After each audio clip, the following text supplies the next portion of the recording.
Finally अल्हम्दुलिल्लाह वो दिन आ गया जिसका इंतज़ार हम सभी को बड़ी बेसब्री से होता है। तो पूरे 1 महीने के रोज़े रखने के बाद अल्लाह हम सभी को ईद तोहफ़े में नवाजता है, जो कि बड़ी खुशियों वाला दिन होता है। तो अस्सलाम वालेकुम guys, welcome back to my channel.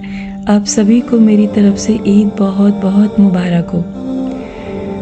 तो पूरे साल का ये एक ऐसा दिन होता है जो बहुत खूबसूरत होता है और जो बहुत खुशियों से भरा होता है, क्योंकि यहाँ पे हमें अल्लाह इनाम के तौर पे ईद तोहफ़े में देता है।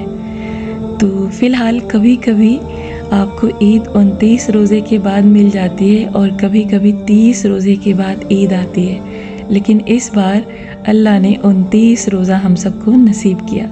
तो जब भी कोई इनाम मिलता है ना, अगर वो अपने टाइम पे मिलता है तो भी उसकी बहुत खुशी होती है, लेकिन अगर वो टाइम से थोड़े पहले ही मिल जाए ना तो उसकी खुशी की बात ही अलग होती है।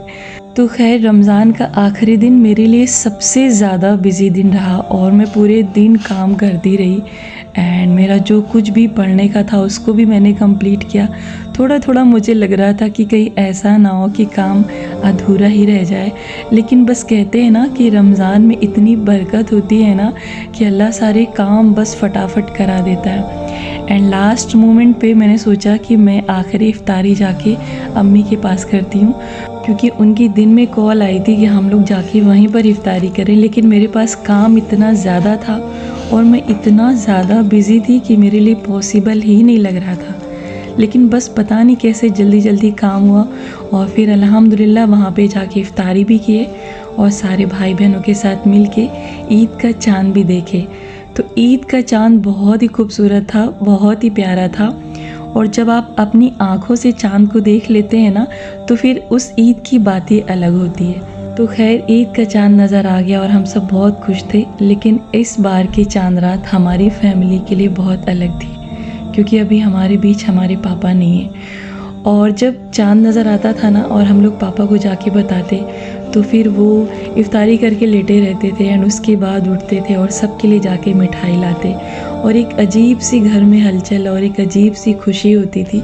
लेकिन इस बार सूनापन और अधूरापन महसूस हुआ। तो आज हम सारे भाई बहनों की आखिरी इफ्तारी उसी रूम में थी जहाँ पे मेरे पापा लास्ट ईयर बैठे हुए थे और हम सबको चाँद नज़र आने के बाद ईदी बांट रहे थे, क्योंकि कुछ लोग हम में से गांव नहीं जाने वाले थे। तो यूँ तो जब हम लोग गांव पहुंच जाते थे उसके बाद पापा ईदी सबको देते थे एक साथ, लेकिन उस वक्त पापा भी बीमार थे और हम में से कुछ लोग नहीं जा रहे थे, तो इस वजह से ईदी हम लोगों को पहले मिल गई थी और फिर साथ में सभी लोग उसी रूम में बैठ के मिठाई भी खाए थे। तो इफ्तारी करते वक्त मैं चारों तरफ रूम में देख रही थी और मेरी नज़र उसी जगह जा रही थी बार बार जहाँ पे मेरे पापा मौजूद थे। और आज जिस जगह पे मैं बैठी थी ना, जब मेरी बहन थी और वो बीमार थी और इफ्तारी के बाद मैं जब अपने घर जाती उससे मिलने ना, तो वहीं पर पीछे वो बैठी रहती थी। कहीं ना कहीं मुझे ऐसा महसूस हो रहा था कि पीछे वो भी मौजूद है। तो हम में से कब कौन जुदा हो जाए कुछ भी पता नहीं है और कब किसकी आखिरी ईद हो ये भी नहीं पता है। तो इस बार की ईद की सुबह मेरे लिए बहुत अलग थी और बहुत अजीब महसूस हो रहा था मुझे और बहुत खालीपन सा लग रहा था, क्योंकि जैसे ही सुबह होती थी तो सबसे पहली कॉल पापा की आती थी मेरे पास, क्योंकि अमान को उनको गांव ले जाना रहता था नमाज के लिए।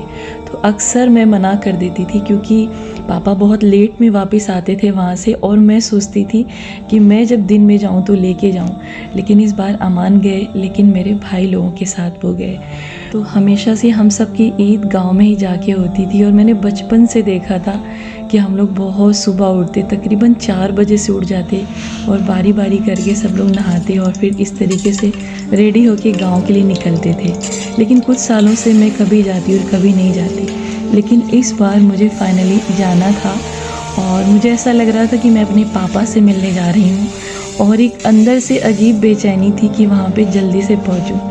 लेकिन फ़िलहाल काम बहुत ज़्यादा था और इस तरीके से अमान चले गए थे तो कोई हड़बड़ी भी नहीं थी, क्योंकि अमान जब रुके होते थे ना तो उनका बार बार ये कहना होता था कि मम्मी जल्दी चलो जल्दी चलो।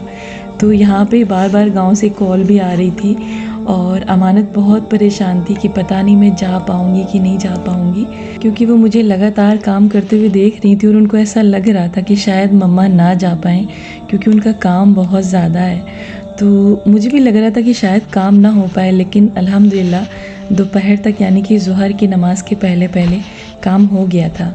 तो पूरा 30 रोज़ा नहीं हुआ और इस तरीके से एक दिन कम हो गया, तो काम मेरे बहुत ज़्यादा बढ़ गए और बहुत मुझे मुश्किल लग रहा था, लेकिन फाइनली सब हो गया था टाइम से। और लेकिन आज के दिन बहुत काम रहता है और मैं सोचती हूँ कि ईद वाले दिन कोई ख़ास काम ना रहे, लेकिन जब तक खाना नहीं बनेगा तो काम कैसे चलेगा।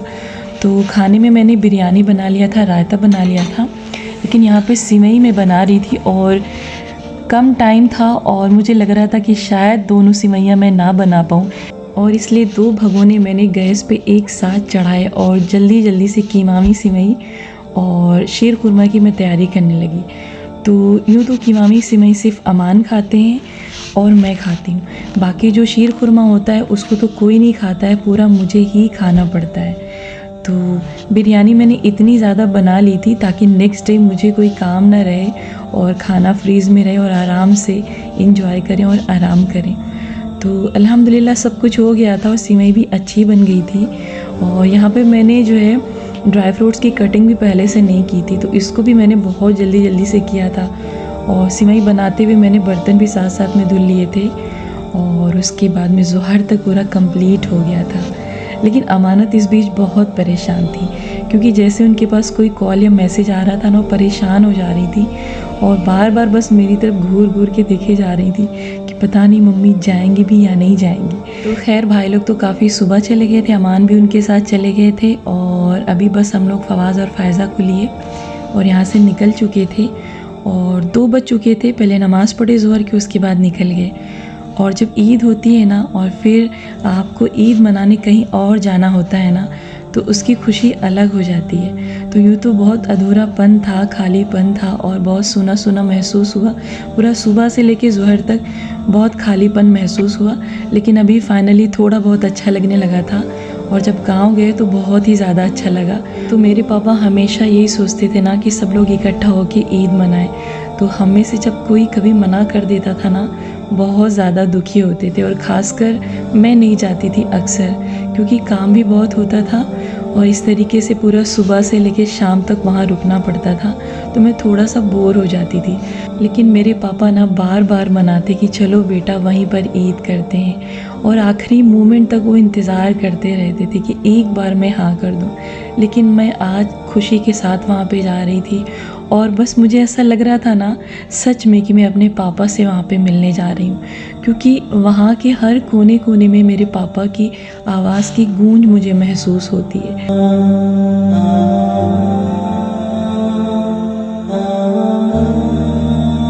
ऊपर देखो, ईद मुबारक करो फ़ायज़ा, सबको ईद मुबारक बोलो। ईद मुबारक, ईद मुबारक, ईद मुबारक, ईद मुबारक, ईद मुबारक। ओह, अस्सलाम वालेकुम बोलो। ओह, ईद मुबारक, ईद मुबारक। पीछे आओ, पीछे फ़ायज़ा। फ़ायज़ा कहाँ जा रहे हो?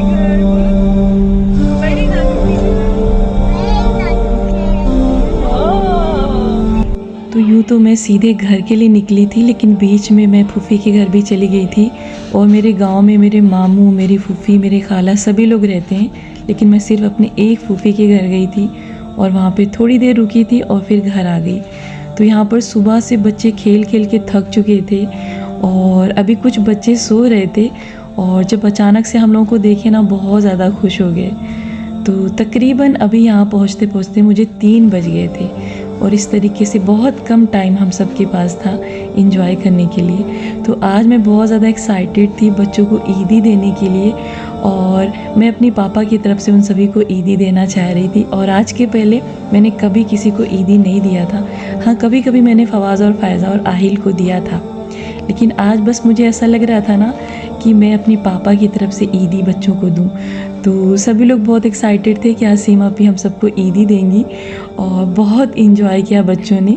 और यहाँ पे सभी लोग छत पे इकट्ठा हुए, और आहिल हैं और जैन है, ये ज़ोहान है येलो टी शर्ट में। ज़ोहान बहुत सीधे हैं माशाल्लाह, और जैन तो बहुत प्यारे हैं ही हैं। तो यहाँ पर देखिए कितना सब थके हारे लग रहे हैं, और सुबह से खेलते खेलते ना ये लोग बिल्कुल थक चुके थे। तो ये पिंक ड्रेस में ज़ैबुन है, मेरी फूफी की बेटी, और आज ये माशाल्लाह बहुत ही ज़्यादा खूबसूरत लग रही थी। और साइड में थी मुस्कान, मेरे चचा की बेटी, और यह कश्यप, मेरी बड़ी बहन की बेटी, और यहाँ पर नसीमा भी ईदी ले रही थी, यानी कि मेरी बहन।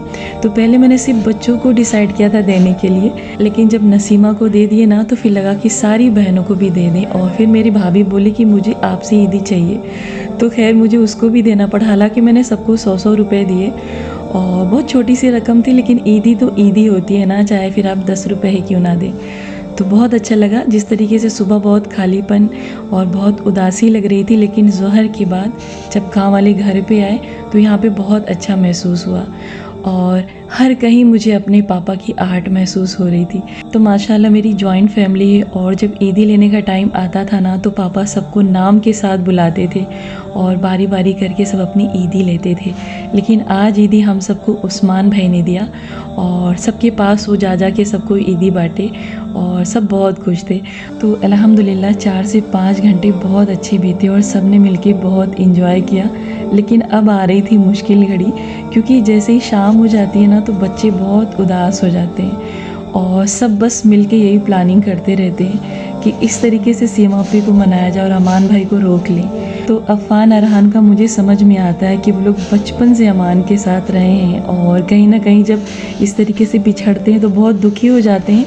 लेकिन यहाँ पे जैन और आहिल छोटे छोटे हैं, लेकिन फिर भी उनकी यही कोशिश होती है ना कि किसी तरीके से सीमापी अमान भाई को रोक दें। तो यहाँ पे ये लोग प्लानिंग कर रहे थे कि मुझे वो किसी तरीके से मना लें और फिर अमान भाई रात को रुक जाएं। लेकिन मेरा ये मानना होता है ना कि बच्चे दिन भर खेलें, लेकिन रात को सुकून के साथ जाके घर सो जाएं।